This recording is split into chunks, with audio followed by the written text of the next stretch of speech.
an arrogant freelance musician, a conservative press secretary, and a grand piano. What began as a vicious mockery turned into a moment that silenced the room and shattered an ego. It all unfolded in the opulent lobby of the Willard Intercontinental Hotel in Washington, D.C., at a political gala filled with laughter and lights. Karoline Leavitt, 27, the youngest White House press secretary in history, moved through the crowd with a polite smile, her sharp gaze concealing a past few knew about to most. She was the steely face of the Trump camp.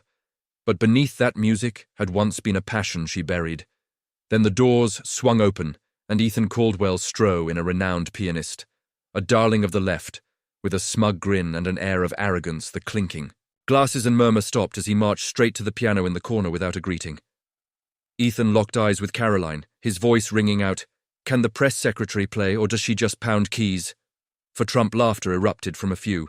Liberal journalists' phones raised and ready to capture it. Karoline felt the heat of their stares, but she stood still. Hands clenched. Ethan tilted his head, taunting further, "Show us some real talent. If you got any." The crowd held its breath. The ethic. This was no ordinary evening. It was a showdown that would change everything. Before diving into the story, comment where you're watching from, and don't forget to subscribe, so you won't miss the latest stories. Ethan Caldwell stood, their hands resting lightly on the grand piano, his gaze fixed on Karoline Leavitt like a hunter eyeing prey. The crowd's laughter still hung in the air of the Willard Intercontinental lobby, mingling with the clink of glasses and the whispers of curious guests. He didn't rush. Ethan knew how to stretch a moment, turning it into his own stage to him. This wasn't just a jab. It was a chance to topple a conservative icon in full public view. "Don't be shy, Miss Leavitt," Ethan said, his tone smooth, but cutting like a blade. "I hear you're good at sparring with reporters. Surely you've got some talent to spice up that White House podium, right?" He tapped a few keys, random notes ringing out as if daring her to step up, or is it all just hot air?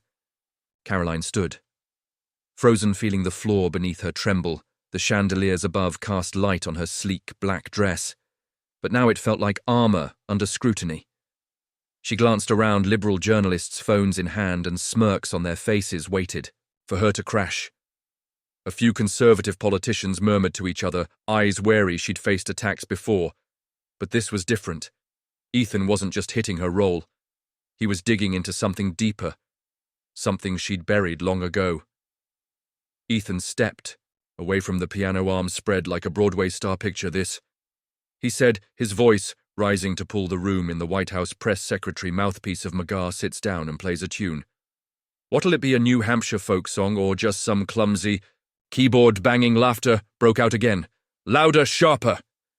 A reporter shouted, "Play something, Karoline," as if this were a gladiator game. Karoline felt the blood rush to her face. She was no stranger to pressure tents, White House briefings, TV interviews, defending Trump's divisive policies, but this was alien territory. Ethan didn't just want her to fail, he wanted her humiliated, a laughingstock for the cameras and ex-posts. She took a deep breath, trying to stay composed, but inside an old memory, stirred as a kid in New Hampshire. Karoline had spent hours at the church's worn piano, its yellowed keys a refuge for her worries. She played hymns, then taught herself classics from borrowed library books. But as she grew, her family told her politics was the practical path. Not artist dreams, she shelved her passion, seeing it as a weakness, unfit for the tough image she built with Trump now facing Ethan. She felt those notes hum in her mind, a reminder of who she'd once been. She flicked her eyes off Ethan for a second, glancing at her Trump team nearby. An A-Mark shook his head slightly, whispering, "Don't do it, Karoline, it's a trap. The media will tear you apart if you flop." She knew he was right. If she played badly, headlines would scream, "Trump's press secretary flops hard on stage." But if she backed down, Ethan would win. He'd brand her a coward, and the left would have fresh ammo against the administration. Ethan caught her hesitation, and his grin widened. He returned to the piano, playing a brief snippet of Asterisk, Moonlight Sonata, Asterisk. The low notes, a mocking echo, C. He said, stopping and staring at her. "That's real music. Not political clowner. But I get it. You're Too busy defending Trump's outdated policies to learn, the crowd buzzed a few, clapping, while Karoline's throat went dry. She looked down at her hands, fingers once fluent on keys, now more at home on laptops and mics. Then Trump's voice echoed in. Her head never let him see you weak.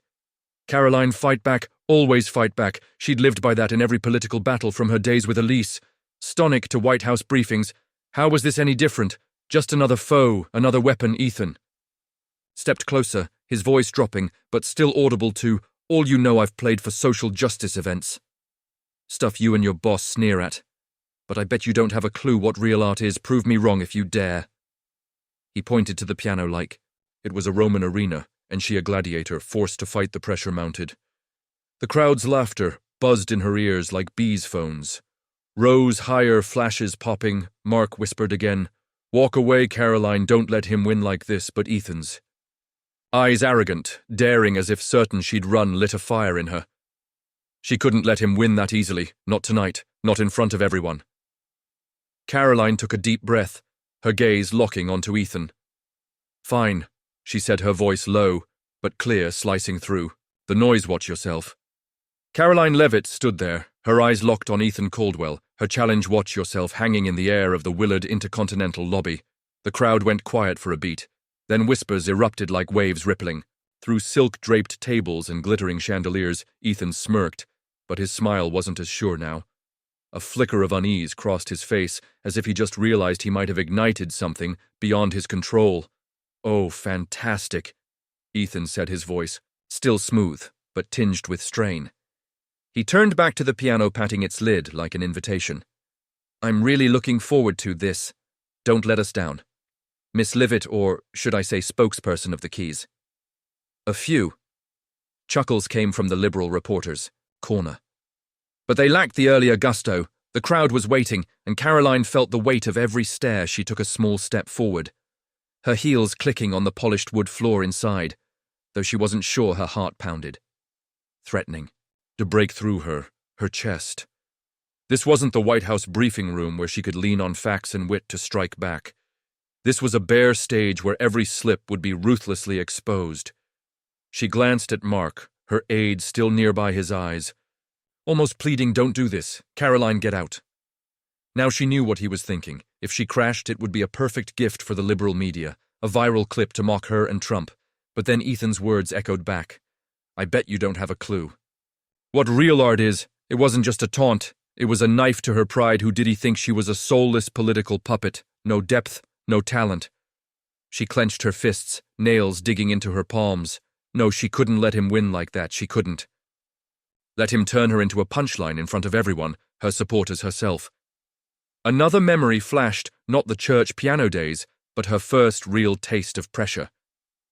Working for Elise Stepanek, she'd once been ambushed by a liberal reporter at a briefing branded Trump's ignorant mouthpiece. She'd stood her ground, firing back with calm precision, leaving him speechless. Trump had patted her shoulder after saying, "You've got guts."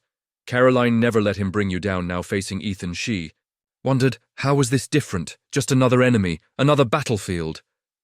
But then fear crept in. How long had it been since she touched a piano?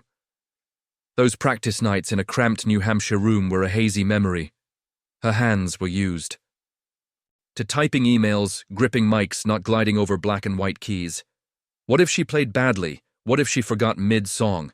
She pictured herself fumbling awkward at the piano and heard Ethan's laugh, the left's cheers, the disappointment from Trump's camp. Probably thinking of an exit already, Ethan said, cutting through her thoughts. He stepped closer. His tone mocked, sympathetic. It's okay, I get it. Not everyone's brave enough for this stage. Maybe stick to those pre-written speeches. He shrugged, turning away as if it were over. But his eyes flicked back over his shoulder, watching her next move. That was the last straw. Karoline felt a fire flare in her chest. Not fear, but rage. He thought she'd run. He thought she was that weak. No, she wasn't. A quitter, she'd faced bigger foes than Ethan, reporters accusing her of lies, politicians calling her upon pawn. And she'd always held firm. This wasn't the time to back down. She took a deep breath, pushing back every doubt. I don't need a second invitation, she said. her voice ringing clear, cutting through the crowd's noise. She walked to the piano, each step heavy but resolute. The crowd held its breath, Mark's eyes widening in shock, while Ethan turned back the smile on his lips. Faltering, "Are you serious?" he asked, but his voice now lacked certainty. Karoline didn't answer. She pulled out the chair, sat before the grand piano, her hands resting lightly on the glossy black and white keys beneath the Willard Intercontinental lobby's chandelier light. The crowd's murmurs faded, leaving only the sound of held breaths and her heart pounding in her chest. Ethan Caldwell stood a few steps away, arms crossed, his smirk still lingering, but now tinged with doubt. He pushed her into this, and now she had to respond not with words, but with music. She closed her eyes for a second, inhaling deeply to steady the tremble in her hands. The cold keys under her fingers stirred. Distant memories afternoons in that New Hampshire church where she'd played simple hymns before secretly tackling complex pieces from tattered books she hadn't played in years. But her hands still remembered they had to. She had no other choice. Karoline opened her eyes, her fingers starting to move. She chose Gershwin's Asterisk, Rhapsody and Bluterpiece, not just beautiful, but fierce. Quintessentially American, matching her bold spirit. The first notes rang out slowly, hesitantly, like a self-questioning whisper. The sound filled the space, soft yet clear, drawing the crowd's attention. From curiosity to utter silence, Ethan raised an eyebrow. Clearly surprised she'd actually begun, but he held his mocking expression, muttering something to someone nearby. But then Karoline found her rhythm. She leaned forward, her right hand racing. Over intricate chords, her left anchoring deep, steady beats. The music came alive, high notes soaring alongside powerful lows, like a story told through keys. She wasn't just playing, she was living each note. The crowd began to feel it. A few leaned, forward, eyes wide, phones, once raised to mock. Now recorded in awe, a memory surged mid-melody. She recalled a rainy night in New Hampshire at 15, sitting in a small room with that old piano. Her mother, weary from a long shift, had listened to her play. In piece she'd composed, "You've Got Talent." "Karoline," she said, her voice hoarse but warm, "don't let anyone take it away." But Karoline had let it go herself, for family, for politics, for the tough image she thought she needed now facing Ethan and the crowd. She realized she'd been wrong. Talent wasn't weakness, it was strength. The music swelled, climbing to Asterisk Rap City in blues climax. Karoline's fingers flew across the keys, fast and precise. Astonishingly, so she no longer trembled. She'd found herself again, the sound poured out like a river, washing away fear and doubt. She didn't look at Ethan, didn't look at the crowd, just her and the piano, like the old days. But she knew they were listening. She felt the shift in the air from mockery to awe, from skepticism to admiration. Ethan stopped muttering. He stood there, arms dropping, eyes fixed on Karoline. His smile was gone, replaced by an unreadable look, half shock, half irritation. He was a professional musician performing worldwide, but what Karoline played now wasn't just technique. It had so power. He couldn't deny a conservative politician in the crowd leapt up, clapping mid-piece, unable to hold back others. Followed scattered applause, breaking the silence. Karoline didn't notice she was lost in the finale, high notes blending with resonant chords, crafting and ending both fierce and free. She tilted her head with the rhythm hair falling across her face, sweat beating on her brow. This wasn't White House Karoline, the cool, sharp spokesperson, but the Karoline of freer days, when music was everything. She struck the final note. Its echo filling the lobby before fading into the air. She sat still, hands on the key, breathing hard. A second of silence stretched as if the room waited for someone to break the spell. Then applause exploded, not scattered now, but a tidal wave of sound crashing through the lobby. Conservative politicians stood cheering. Loudly, even some liberal reporters clapped reluctantly. Mark, her aide, gaped. His eyes, shifting from worry to pride, shouts rang out. Karoline, amazing, from one corner, sparking more cheers. Karoline looked up, meeting the crowd's eyes for the first time. She saw stunned faces, admiring smiles, and confused looks from those who'd mocked her. She didn't smile, not from arrogance, but because she was still processing what had happened. She'd done it.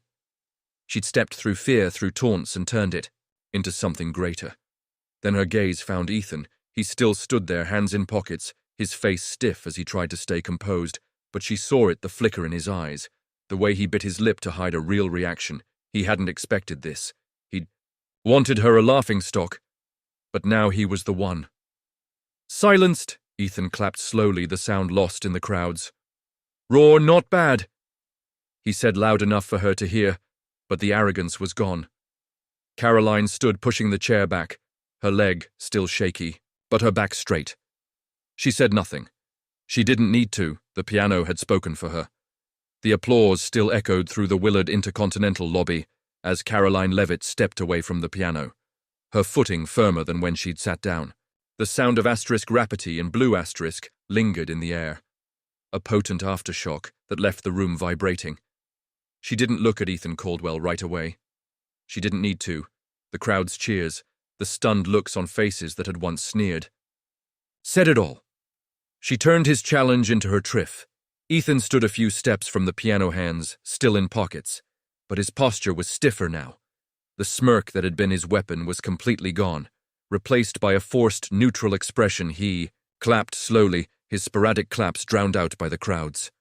Thunder not bad, he repeated a bit louder, as if to insist he still held control, but no one cared. His eyes flicked to Karoline, then darted away, as if lingering would admit defeat more plainly. Karoline paused near her original spot. Turning to face the crowd, the applause had settled into a steady wave, mixed with shouts from conservative politicians. That's our Karoline, a middle-aged man. Maybe a senator yelled. Pumping his fist, others nodded, patting each other's shoulders, eyes gleaming with pride. Marguerite stepped closer, tapping her shoulder. You scared the hell out of me, he said. But his grin betrayed his awe. But damn, you played great. Not everyone cheered in a far corner. A cluster of liberal reporters whispered among themselves. Phone still up, but smirk gone. One, a woman with short red-dyed hair, shook her head and typed furiously. She's better than I thought, she said to a colleague. Her tone surprised, yet annoyed. But it doesn't change anything. She still trumps, another nodded, but his eyes stayed on Karoline as if reassessing her. They might not like her, but they couldn't deny what had just happened. The lobby's noise softened, though the energy lingered. A few approached Karoline, shaking hands. I had no idea you could play like that, an older woman, likely a conservative donor, said with a marveling tone. You made us so proud. Karoline nodded, offering a faint smile. Not arrogance, but relief, adrenaline still. Coursed through her, but she had it under control now. Then she turned to Ethan. He'd moved from the piano, now standing with a small group. Probably friends or fans. A young man in the group patted his shoulder, whispering something, but Ethan just shrugged. Fidging calm, I told you, he said loud enough for Karoline to hear. Not bad for a conservative, but the words fell flat unanswered. His group exchanged awkward glances. One, a woman in a green dress, tilted her head toward Karoline and murmured, She really caught you off guard. Ethan didn't reply immediately. He took a sip from a glass. Someone handed him, his eyes scanning the room as if searching for a way to regain the upper hand. But there was none. The crowd had chosen Karoline's side, not just conservatives, but neutrals who doubted her. An older man, maybe an independent journalist, approached her holding a small mic. Miss Leavitt, where'd you learn to play like that? He asked, voice genuine. That was incredible.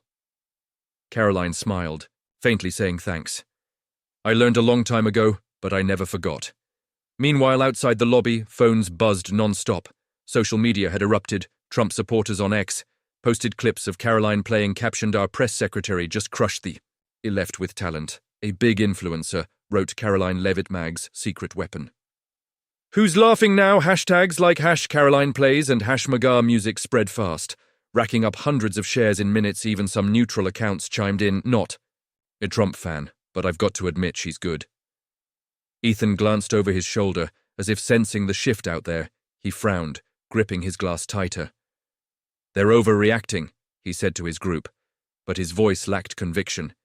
He'd wanted Karoline as a punchline, but now he was the one cornered, his young friend from earlier. Smirked, you miscalculated, Ethan. She didn't just play. She dominated. Karoline heard it, though she didn't react. She gave Ethan one last look, her gaze calm but piercing. She didn't need to say a word. Her performance had dismantled his arrogance. Ethan met her eyes, and for the first time he couldn't hold his confident facade. He turned away, muttering to his group, then headed for the drink table, as if his escaping her stare. The Willard Intercontinental lobby slowly returned to its usual rhythm, but the air still carried the excitement from Karoline Leavitt's. Performance, laughter, and chatter grew livelier, and the crowd's eyes now turned to her not with curiosity or mockery, but with respect mixed with surprise. Karoline stood amid congratulations, shaking hands with a few supporters, but her mind was starting to settle. She'd just done something. No one, not even herself, thought possible, Mark. Her aide stayed. Close now, fully relaxed after his initial worry.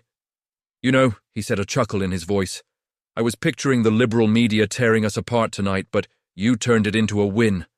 A big one. He held up his phone.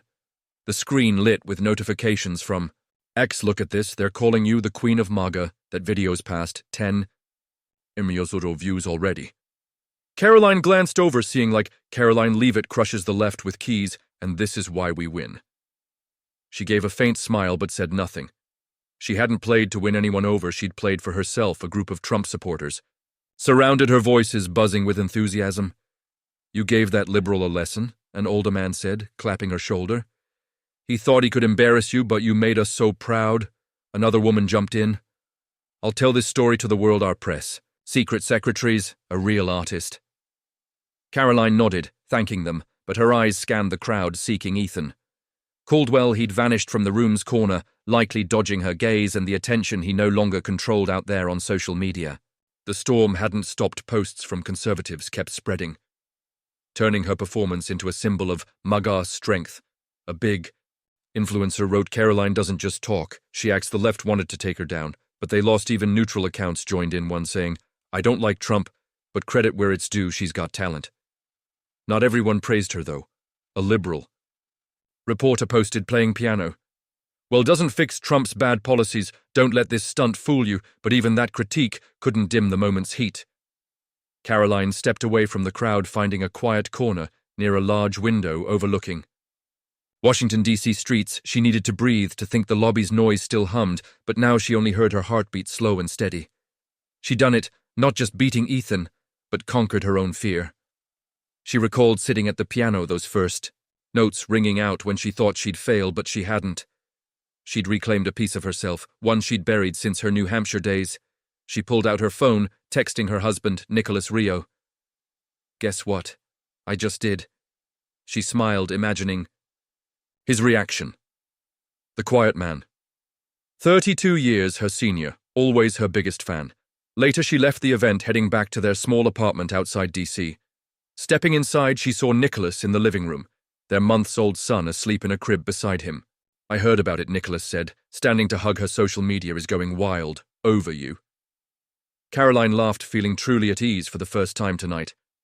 I didn't mean to make it a big deal, she said, sitting by the old piano in the corner, a piece she'd rarely touched since moving here. Nicholas tilted his head, nudging her. Play it, I want to hear. She hesitated, then sat down, hands on the keys. She played a short bit of asterisk RP City and blue asterisk, not fierce like in the lobby, but soft. Private? Nicholas smiled, and she looked at their son, thinking someday he'd hear this story. When she stopped, Nicholas asked, How do you feel? Karoline paused, paid, then said, like, I just remembered who I am.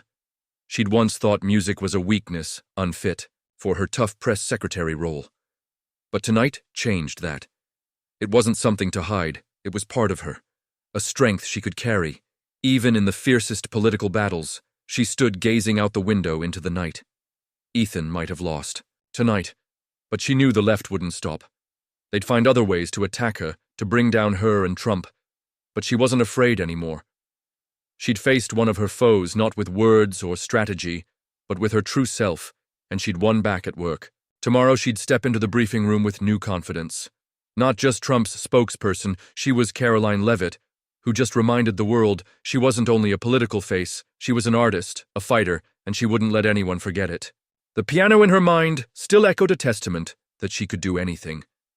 Even with the world watching, Ethan Caldwell left the Willard Intercontinental lobby in silence, his steps quicker than usual, as if eager to escape the eyes and applause still ringing behind him. Washington, D.C. streetlights lit his face, no longer sporting that arrogant smirk, but instead a scowl he couldn't hide. He'd lost, not in a debate he could twist or a war of words he could win, but in the one thing he prided himself on music, and the one who beat him was none other than Karoline Leavitt. Someone he pegged as a soulless political puppet. He stepped into a small bar a few blocks from the hotel where his friends had gathered post-event. The air was warmer, hazy under yellow lights and soft jazz from the speakers, but it couldn't soothe the thorn stabbing his pride. Ethan slumped into a chair, ordered a whiskey, and took a long sip before anyone could speak. His friends, a few musicians, a freelance reporter, and a social activist watched him. Their eyes a mix of curiosity and unease Mia. The friend in the green dress who'd stood by him in the lobby spoke first. Her tone was gentle, but it carried a probing edge. Ethan shrugged, trying to keep his cool. "Okay, of course I'm okay," he said. But his voice was tighter than he meant it to be. She played a song, so what? It doesn't mean anything. Just the crowd overreacting. He took another sip of whiskey as if the burn could wash away the obvious truth. He didn't want to F-face, but Liam, the younger guy in the group, wouldn't let him off easy. He smirked, leaning forward. "Overreacting, Ethan. She crushed you. You dared her to play, and she didn't just play. She got the whole room on its feet, clapping you. Misjudged her." Liam shook his head, his look teasing yet serious. "I've never seen you that quiet on stage. She really threw you off." Ethan gripped his whiskey glass, his eyes darkening. He wanted to argue you to say Liam was wrong, that it was just a impolitical stunt by conservatives to prop Karoline up. But he couldn't. He'd stood there watching her play Rafferty and Blue with a confidence and emotion even he, a pro musician, had to admit was striking. He'd wanted her to flop too, fumble at the keys so he could laugh and walk off victorious, but she didn't. She'd made him the fool in front of everyone. "Don't exaggerate." Ethan snapped, turning to Liam. "She's Trump slacky. She can play piano all day, but it doesn't change a thing. Their policies are still trash, and I'm still right about everything I said." He leaned back, trying to reclaim his usual swagger, but Mia tilted her head, her gaze sharper. "You sure, Ethan? Because it didn't just look like you lost a little game tonight. You underestimated her, and now everyone knows it." Emma's words cut straight into Ethan's pride. He opened his mouth to retort, but stopped in his mind. He saw Karoline at the piano, hands flying over the keys, eyes focused, and the roar of applause when she finished. He hated admitting it, but she hadn't just played to beat him. She'd played like it was all she had, and he couldn't deny the power in that. He took another sip of whiskey, the burn down his throat, not enough to erase the unease later. Ethan pulled out his phone, scrolling X to gauge the damage. He winced at the flood of posts praising Karoline Press. Secretary School's liberal musician, Karoline Leavitt, proves Mag's got talent. Then he paused at his own post from hours earlier before, "The event tonight, I'll show conservatives what real art is." He let out a dry laugh, mocking himself. "Real art," he muttered. What a joke. He typed a quick new post. Karoline Leavitt played. "Well, I'll give her that. But don't let the keys make you forget. Her politics? They're still as wrong as ever," he hit, Send watching the words pop up with a flicker of satisfaction. It was the only way he could salvage some dignity, acknowledge her skill, but hold his ground. He set the phone down, looking at his friends there, he said. "I'm not letting her win completely."